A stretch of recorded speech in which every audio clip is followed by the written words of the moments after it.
یوحا وقال اللہ تبارک و تعالی فی مقام آخر وما آتاکم الرسول فخذوہ وما نہاکم عنہ فانتہوا صدق اللہ العلی العظیم وصدق رسولہ النبی الکریم۔ معزز حاضرین و سامعین گرامی قدر، عزیز طلباء و طالبات، آج کے جمعۃ المبارک کو ہمارا موضوع ہے فہم بخاری سے تبلیغ صحیح بخاری کا طریق محکم۔ اس حوالے سے باری تعالیٰ نے سورہ نجم میں ارشاد فرمایا وما ینطق عن الہویٰ، اور وہ رسول مکرم اپنی خواہش نفس سے کوئی بات نہیں کرتے، ان کا ارشاد سراسر وہی ہوتا ہے جو انہیں کی جاتی ہے۔ اور اسی طرح سورہ الحشر میں ارشاد فرمایا کہ جو کچھ یہ رسول تمہیں عطا فرمائیں اسے لے لیا کرو، اور جس چیز سے تمہیں منع فرمائیں اس سے رک جایا کرو۔ حاضرین گرامی قدر، قرآن حکیم ان آیات میں صراحتاً حدیث رسول اور سنت رسول کی حقیقت کو واضح کرتا ہے کہ حدیث قرآن کی نظر میں نطق رسول کا نام ہے، اور یہ نطق رسول آوائے بشری سے مبرہ اور منزہ ہے۔ در حقیقت یہ نطق رسول سراسر وحی الہی ہے، صرف اتنا فرق ہے کہ قرآن وحی جلی ہے اور حدیث رسول وحی خفی ہے۔ اور یہ نطق رسول چونکہ وحی ہے اس لیے وحی اہل ایمان کے لیے واجب الاطاعت ہوتی ہے۔ اس بنا پر حدیث و سنت رسول کے وحی خفی ہونے کا تقاضا یہ ہے کہ جو کچھ یہ رسول فرمایا تمہیں عطا کریں اس کو لے لو، اور جس چیز سے تمہیں منع کریں اس سے رک جایا کرو۔ حاضرین گرامی قدر، حدیث رسول کی اسی اہمیت کے پیش نظر امام بخاری نے اپنی پہچان کا میدان علم حدیث و سنت رسول کو بنایا ہے۔ جب ہم قرآن سے حدیث و سنت رسول کی مزید فضیلت و شرف دریافت کرتے ہیں تو قرآن یوں گویا ہوتا ہے کہ حدیث رسول تو وحی خفی کے ابلاغ کا نام ہے، قرآن وحی جلی کے ابلاغ کا نام ہے۔ اس لیے سورہ المائدہ کی آیت نمبر 67 میں ارشاد فرمایا یا ایھا الرسول بلغ ما انزل الیک من ربک، فرمایا ہے رسول مکرم جو کچھ آپ کی طرف آپ کے رب کی جانب سے نازل کیا گیا ہے اسے سارے لوگوں تک پہنچا دیجئے۔ گویا حدیث بلغ کے فریضہ نبوت کی ادائیگی کا نام ہے، اور یہ عمل تبلیغ عمل تبیین سے مکمل ہوتا ہے۔ اس لیے رسول اللہ صلی اللہ علیہ وسلم کے مستقل فرائض نبوت میں سے ایک فریضہ رسالت تبیان القرآن ہے، اور یہی تبیان القرآن کا عمل جب اپنی حقیقی اور واقعی صورت میں ڈلتا ہے تو اس کو حدیث و سنت رسول سے تعبیر کرتے ہیں۔ اس لیے سورہ النحل کی آیت نمبر 44 میں ارشاد فرمایا وَأَنزَلْنَا عَلَيْكَ الذِّكْرَ لِتُبَيِّنَ لِلنَّاسِ مَا نُزِّلَ عَلَيْهِمْ وَلَعَلَّهُمْ يَتَفَكَّرُونَ کہ ہے نبی مکرم، ہم نے آپ کی طرف ذکر عظیم قرآن نازل فرمایا ہے تاکہ آپ لوگوں کے لیے اس کے پیغام و احکام کو خوب واضح کر دیں جو ان کی طرف اتارے گئے ہیں، تاکہ وہ غور و فکر کریں۔ حاضرین گرامی قدر، حدیث و سنت رسول کیا ہے؟ یہ رسول اللہ کی شان محلل الطیبات اور محرم الخبائث کو جاننے کا نام ہے۔ اس لیے سورہ الاعراف کی آیت نمبر 157 میں ارشاد فرمایا وَيُحِلُّ لَهُمُ الطَّيِّبَاتِ وَيُحَرِّمُ عَلَيْهِمُ الْخَبَائِثِ کہ یہ رسول ان کے لیے پاکیزہ چیزوں کو حلال کرتا ہے اور ان پر ناپاک اور نجس چیزوں کو حرام کرتا ہے۔ اسی بنا پر رسول اللہ صلی اللہ علیہ وسلم نے اپنی اس شان کا ذکر خود کرتے ہوئے ارشاد فرمایا وَإِنَّمَا حَرَّمَ رسول اللہ کما حرم اللہ۔ سنن جامع ترمذی میں یہ روایت آئی ہے کہ اللہ کے رسول نے جس چیز کو حرام قرار دیا ہے وہ اسی طرح دین اسلام میں حرام ہے جس طرح اللہ نے قرآن میں اس کو حرام ٹھہرایا ہے۔ حاضرین گرامی قدر، حدیث و سنت رسول پر عمل کرنا اور اس کو اختیار کرنا قضائے رسول کو ماننا ہے، اور اس سے بے رغبتی اور اعراض معصیت رسول ہے، اور یہی واضح دلالت اور کھلی گمراہی ہے۔ اس لیے ارشاد فرمایا وَمَا كَانَ لِمُؤْمِنٍ وَلَا مُؤْمِنَةٍ إِذَا قَضَى اللَّهُ وَرَسُولُهُ أَمْرًا أَن يَكُونَ لَهُمُ الْخِيَرَةُ مِنْ أَمْرِهِمْ وَمَن يَعْصِ اللَّهَ وَرَسُولَهُ فَقَدْ ضَلَّ ضَلَالًا مُبِينًا۔ سورہ الاحزاب کی آیت نمبر 36 فرمایا نہ کسی مومن مرد کو یہ حق حاصل ہے نہ کسی مومن عورت کو کہ جب اللہ اور اس کا رسول کسی امر کا فیصلہ فرما دے تو ان کے لیے اپنے اس امر کے کرنے یا نہ کرنے کا کوئی اختیار باقی نہیں رہتا۔ جو شخص اللہ اور اس کے رسول کی نافرمانی کرتا ہے تو وہ کھلی گمراہی میں بھٹکتا ہے۔ حاضرین گرامی قدر، حدیث و سنت رسول یہ ہے کہ رسول اللہ صلی اللہ علیہ وسلم کی ذات اقدس کو ایک مسلمان اپنے جملہ معاملات حیات میں حکم مانے، حاکم مانے، اور پھر آپ کے ہر ارشاد و فرمان کو دل و جان سے تسلیم کرے، اور پھر ثم لا یجدوا فی انفسہم حرجا مما قضیت ویسلموا تسلیما کا پیکر بن جائے۔ حدیث و سنت رسول یہ ہے کہ ایک مسلمان کی کتاب حیات کا آغاز اور اس کی کتاب کا اختتام رسول اللہ صلی اللہ علیہ وسلم کی سیرت سے ہو، اس کی کتاب زیست کے باب اول سے باب آخر تک ہر صفحے میں، ہر سطر میں، ہر حرف میں، ہر نقطے میں سیرت رسول صلی اللہ علیہ وسلم کی جھلکیاں نمایاں ہوں۔ ایک مسلمان کی کتاب سیرت، سیرت مصطفیٰ صلی اللہ علیہ وسلم کے اقتباسات کی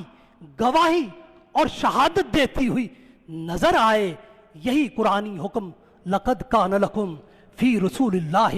اسوۃ حسنہ کی صورت میں انسانی شخصیت میں حدیث و سنت رسول کی عملی شکل کی صورت میں نظر آتا ہے۔ حدیث و سنت رسول یہ ہے کہ ایک مسلمان کا تعلق اپنے نبی کے ساتھ فآمنوا الرسول واتبعوا الرسول کا ہو،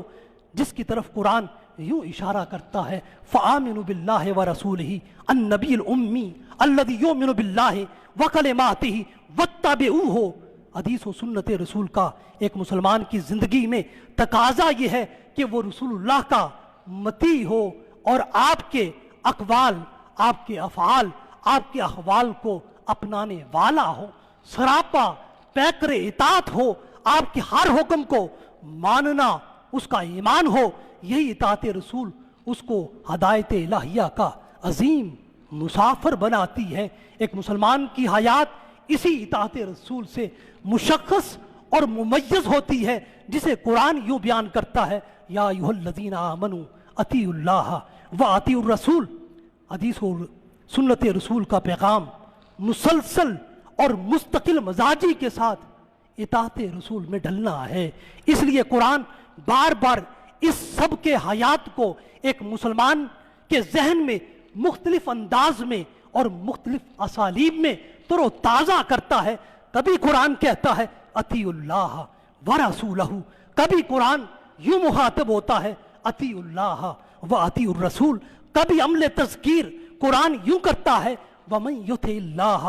ورسولہ، اور کبھی اس اطاعت میں ہدایت کی ضمانت قرآن یوں دیتا ہے وَإِن تُطِیعُوهُ تَہْتَدُوا، فرمائے اس رسول کی اطاعت کرو ہدایت پا جاؤ گے. کبھی اس اطاعت کا نقطہ کمال اور اس اطاعت میں انسانی حیات کی نجات اور اس اطاعت میں بندگی مولا کی ضمانت اور اس اطاعت ہی میں رضوان الہیہ کی عنایت، حتیٰ کہ اس اطاعت رسول ہی کی اطاعت خداوندی ہونے کی نوید اور اسی اطاعت رسول ہی کا عملی صورت میں عبادت الہیہ ہونے کا اعلان قرآن یوں کرتا ہے وَمَن يُطِعِ الرَّسُولَ فَقَدْ أَطَاعَ اللَّهَ. سورہ النساء میں ارشاد فرمایا کہ جو کوئی اس رسول کی اطاعت کرتا ہے وہ در حقیقت اللہ ہی کی اطاعت کرتا ہے. حاضرین گرامی قدر، اتنا کچھ جاننے اور سمجھنے کے باوجود بھی پھر بھی اگر کوئی سوال کرے حدیث و سنت رسول کیا ہے، قرآن کی زبان میں وَمَن يُطِعِ الرَّسُولَ حدیث و سنت رسول کا بیان ہے، اور فقد اطاع اللہ بیان قرآن ہے. رسول اللہ صلی اللہ علیہ وسلم نے ان دونوں ہی کو ہر مسلمان اور ہر امتی کے لیے لازم ٹھہراتے ہوئے تمسک بالکتاب والسنہ کا حکم جاری کرتے ہوئے خود ہی ضمانت دی ہے کہ تم سب کے سب ان دونوں کی اطاعت تمسک پر ہی ہدایت میں رہو گے، اور ان دونوں کے عدم تمسک میں دلالت و گمراہی میں مبتلا ہو جاؤ گے. اور اس امر سے امت کو رسول اللہ صلی اللہ علیہ وسلم نے یوں خبردار کیا ہے. ارشاد فرمایا، موطا امام مالک میں یہ روایت آئی ہے ترکت فیکم امرین لن تدلوا ما تمسکتم بہما کتاب اللہ و سنت رسولہ و نبیہ. تو فرمایا کہ جب میں تمہارے اندر دو چیزوں کو چھوڑے جا رہا ہوں، ایک اللہ کی کتاب اور ایک تمہارے نبی کی سنت، جب تک تم ان کو تھامے رکھو گے، ان کو اپنی زندگی میں اختیار کیے رکھو گے، تم کبھی بھی گمراہ نہ ہوگے. حاضرین گرامی قدر، حدیث و سنت رسول کیسے گمراہی سے بچاتی ہے، اس حوالے سے یہ بات بھی ذہن نشین کر لیں. اگر یہ حدیث رسول نہ ہو تو کوئی مفسر قرآن، کوئی ماہر علوم قرآن اس حدیث کو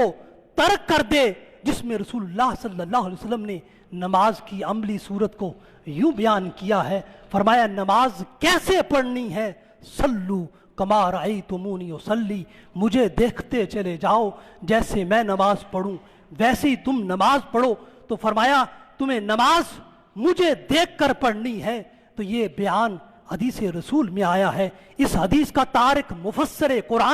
قرآن کی اس آیا کریمہ اقیم الصلاۃ کی لاکھ تفاسیر کر لے، وہ منشاء خدا بندی کو ہرگز نہیں پا سکتا. اس لیے خود بھی گمراہ ہوگا، دوسروں کو بھی گمراہ کرے گا. اور اسی طرح اگر رسول اللہ صلی اللہ علیہ وسلم کا یہ ارشاد گرامی خذو انی مناسککم، یہ حدیث مبارکہ حج کے مناسک کو بیان کرتی ہے، اگر یہ حدیث نہ ہو تو کوئی مفسر قرآن مناسک حج کی حقیقت کو نہیں جان سکتا، اور نہ ہی اس آیت میں وحج البیت من استطاع الیہ سبیلا میں حج کی ادائیگی کے طریقوں کو منشاء ایزدی کے مطابق پا سکتا ہے. اسی طرح پورے قرآن کی آیات کی تفسیر اول میں حدیث و سنت رسول آتی ہے. اگر قرآن کی تفسیر اول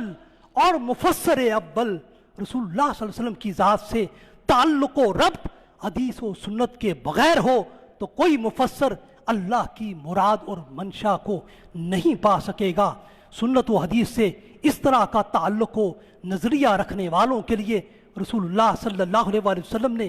ارشاد فرمایا من راغبا ان سنتی فلیس منی، فرمایا جو میری حدیث و سنت کو چھوڑتا ہے اس کا میرے ساتھ کوئی تعلق نہیں ہے۔ اور پوری امت کو قیامت تک کے لیے سنت و حدیث کو اپنی زندگیوں میں لازم ٹھہراتے ہوئے، اس کی تاکید کرتے ہوئے کہ میری سنت پر، میری حدیث پر چلنا، ارشاد فرمایا فعلیکم بسنتی۔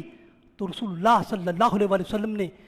صحابہ اکرام رضوان اللہ علیہم اجمعین کو اپنی سنت پر اپنی حیات میں چلنے کا واضح طور پر حکم دیا ہے۔ حاضرین گرامی قدر، حدیث و سنت رسول کی ضرورت و اہمیت کی طرف رسول اللہ صلی اللہ علیہ وسلم نے اپنے اصحاب کو اپنی حیات اقدس میں خود راغب کر دیا تھا، اور آپ نے اپنے اصحاب کو یہ حکم دیا تھا اپنی سنت اور حدیث کے باب میں احفظوہ واخبروہ من وراءکم، صحیح بخاری میں آیا ہے، فرمایا کہ میری حدیث و سنت کو یاد کیا کرو اور اس کو دوسرے لوگوں تک پہنچایا کرو۔ اسی طرح ایک حدیث میں رسول اللہ صلی اللہ علیہ وسلم نے خطبہ حجۃ الوداع کے موقع پر اپنی امت کے ان تمام شرکاء کو، تمام مخاطبین کو، سب کو راوی بناتے ہوئے حکم دیا وَبَلِّغُوا عَنِّي وَلَوْ آیَةً، مجھ سے ایک بات بھی جس نے سنی ہے اس پر لازم ہے میری سنت و حدیث کو اگلی نسلوں تک اور اگلی اقوام تک اس کو پہنچاتے رہو۔ حاضرین گرامی قدر، رسول اللہ صلی اللہ علیہ وسلم نے ارشاد فرمایا میرے ان ارشادات کو، میرے ان فرمودات کو اچھی طرح احفظو ہو، یاد کر لو، اور اپنے پیچھے رہنے والوں کو میری یہ باتیں پہنچاتے رہنا، ان کی تبلیغ اور ان کا ابلاغ کرتے رہنا۔ ہر صحابی رسول خود کو احفظو ہو واخبرو ہو کا پیکر مجسم بنا کر اس امر عظیم کے نفاذ میں لگ گیا، حتیٰ کہ معروف مستشرق سپرنگر، یہ کلکتہ میں پرنسپل تھا استعمار کے زمانے میں، وہ کہتا ہے کہ میرے لیے بڑی حیران کن بات ہے کہ محمد صلی اللہ علیہ وسلم سے مروی حدیث کے راویوں کا مکمل ریکارڈ اسلامی تاریخ کا بڑا ہی شاندار کارنامہ ہے، اور اس اعتبار سے ہم 5 لاکھ افراد کا شمار کر سکتے ہیں۔ We should probably have accounts of the lives of 500,000 of distinguished person in the glory of the literature of the Muhammadans۔ وہ کہتے ہیں ان 5 لاکھ لوگوں کا بہت بڑا عمل دخل ہے کہ انہوں نے اپنے نبی کی سنت و حدیث کو محفوظ کیا ہے۔ حاضرین گرامی قدر، ان 5 لاکھ لوگوں میں سے سب سے پہلا طبقہ صحابہ اکرام رضوان اللہ علیہم اجمعین کا ہے، جنہوں نے علم حدیث کو پہلے اپنے سینوں میں محفوظ کیا، پھر اس کو کتابی صورت میں لکھا۔ امام بخاری اور ان کی کتاب الجامع الصحیح سے قبل 500 سے زائد کتب حدیث کا ذخیرہ ہمیں تاریخ اسلامی کے صفحات میں ملتا ہے، جس میں 57 کتب اور صحائف صرف اور صرف صحابہ اکرام کے علم حدیث میں مرتب کردہ موجود تھے۔ 132 صحائف اور کتب حدیث اکابر تابعین کی تھی۔ اسی طرح اصاغر تابعین کی کتب حدیث 235 کے قریب بنتی ہیں، اور اس کے علاوہ کتب جو امام بخاری کے شیوخ اور اساتذہ کی تھیں، جن میں سے امام بخاری کے استاذ شیخ علی بن المدینی کی فقط اکیلے کی 204 کتب علم حدیث کے موضوع پر امام بخاری سے پہلے لکھی ہوئی باقاعدہ موجود تھیں۔ تو حاضرین گرامی قدر، اس طرح امام بخاری سے قبل علم حدیث کا یہ ذخیرہ موجود تھا، اور عہد صحابہ میں جس طرح میں نے ذکر کیا 57 کے قریب صحابہ اکرام کے حدیث کی کتابیں، جن کو صحائف کہتے ہیں، وہ لکھی ہوئی تھیں صحابہ اکرام کی زندگیوں میں، اور رسول اللہ صلی اللہ علیہ وسلم کی حیات کے اندر یہ سب صحائف موجود تھے، جن میں سے صحابہ اکرام میں سے حضرت عبداللہ بن عمر بن العاص کا تیار کردہ الصحیفہ صادقہ بھی ہے۔ جب ان کی وفات ہوئی تو یہ صحیفہ ان کے پوتے عمر بن شعیب کے پاس آیا، اس لیے امام یحییٰ بن معین اور علی بن مدینی کہتے ہیں جب کوئی روایت عن عمر بن شعیب عن ابی و عن جدہ کے طریق سے آئے تو سمجھ جاؤ یہ روایت اسی صحیفہ صادقہ کی ہے۔ اسی طرح ایک صحیفہ علی ہے، اس صحیفے میں